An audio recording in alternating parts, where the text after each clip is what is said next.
Now it's time to start routing the wiring up through the A-pillar over to the rear view mirror area. So I'm just making sure I have enough length. Then I am starting by routing it underneath this piece next to the dashboard. And I'm doing that basically by hand, peeling back that felt coated sort of rubber feeling thing, and just use that interior tool to kind of help you stuff the wire behind there like this.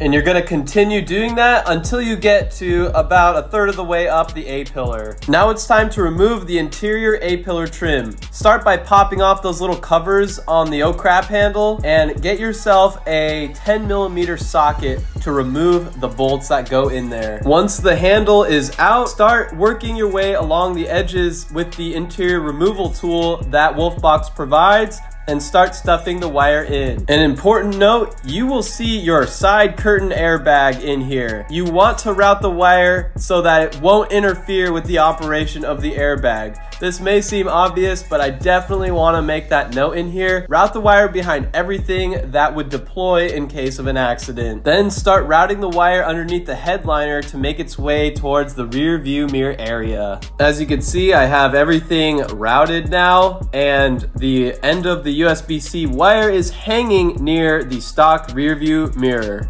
After that, I just put the G900 monitor over the stock rear view mirror and then plug it in. Now I'm just buttoning everything up from the install, and we should be all done with powering the front camera.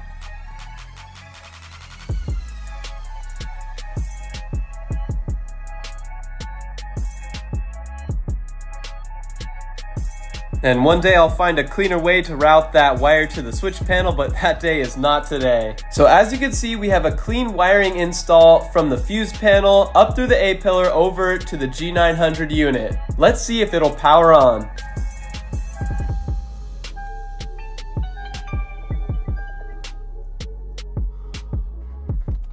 As you can see, the camera has a super wide angle view, so it can capture footage that's way beyond what the monitor can show for you. And as I said before, that front camera swivels, so you can set it up just